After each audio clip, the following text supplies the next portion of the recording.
काशीमेरा पोलिसांच्या हद्दीत पेनकरपाडा हा जो भाग आहे, या भागात स्थानिक नागरिकांनी आमच्याकडे येऊन निवेदन दिलेलं आहे। त्या निवेदनाच्या अनुषंगाने आम्ही या पेनकरपाडा भागामध्ये अतिशय अलर्ट आणि सतर्कपणे पेट्रोलिंग मी मॅक्झिमम वाढवलेली आहे। या भागातले जे गुन्हेगार आहेत किंवा या भागातील जे रेकॉर्डवरील गुन्हेगार आहेत त्यांना आम्ही वेळोवेळी चेक करत आहोत आणि त्यांच्या ज्या काही हाईड आउट्स आहेत, त्यांची काही लपण्याची ठिकाणं आहेत, त्या सगळ्या ठिकाणी आम्ही जाऊन ते चेक करीत आहोत।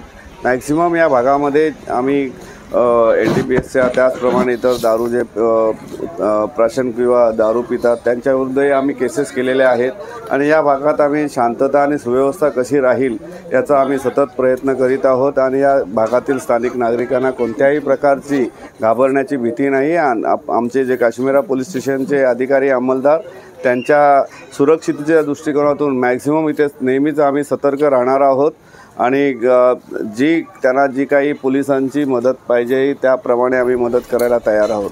पोलिसांची पेट्रोलिंग इथे यासाठी होत आहे आता सध्या, कारण की आपण वारंवार पत्रव्यवहार करत गेलेलो आहोत की इथे चरस घेऊन गांजा घेऊन काही लोक आहेत, त्या लोकांचं प्रमाण वाढत चाललं आहे आणि आता चोऱ्याचं प्रमाण पण त्याच्यामुळे, कारण की ते नशेत असतात ते लोक आणि चोऱ्या वाढत चालल्यात, चोऱ्याचं प्रमाण वाढत चाललं आता, त्याच्यामुळे पब्लिक इकडे त्रस्त होऊन शेवटी आमच्याकडे कंप्लेंट घेऊन आलेली आणि आम्हाला ॲक्शन घेणं होतं।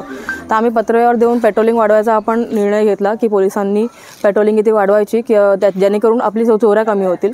ते तर त्यांचं पेट्रोलिंग कंटिन्यू चालू होतं। पोलिसांचं सहकार्य आपल्याला खूप चांगल्या पद्धतीने भेटतं आहे, आधी पण भेटत होतं आणि आता पण भेटतं आहे।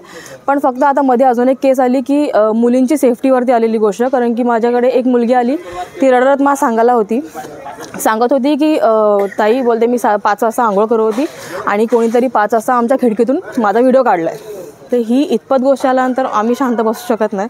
मग परत आम्ही एकदा पत्रव्यवहार करून पुन्हा आम्ही पोलीस कंप्लेंट केली की इतपत जर होत असेल तर मुलींची सेफ्टी काय, म्हणजे आम्ही लोकांमध्ये आम्ही राहणारे लोक आहोत, समाजसेवक आहोत, मग आमच्यावरती लोक प्रश्न करतात की आम्ही काही ॲक्शन घेतोय की नाही घेतोय करून। तर मग आम्ही पुन्हा पत्रव्यवहार करून ही गोष्ट आपण पेट्रोलिंग जास्त प्रमाणात वाढवा आम्ही ही रिक्वेस्ट केली त्यांना आणि त्याच्यामुळे ही पेट्रोलिंग आता होत आहे आणि कुठून मला वाटते की ही पेट्रोलिंग वारंवार अशी होत राहिली तर कुठं ना कुठे या गोष्टीला कंट्रोल येईल आणि जे फिरतात ही पुरं चोर चवारी जे पोरं फिरतात ह्या लोकांवरती कंट्रोल येईल आणि त्याच्यावरती लवकरच ॲक्शन घेतला जाईल।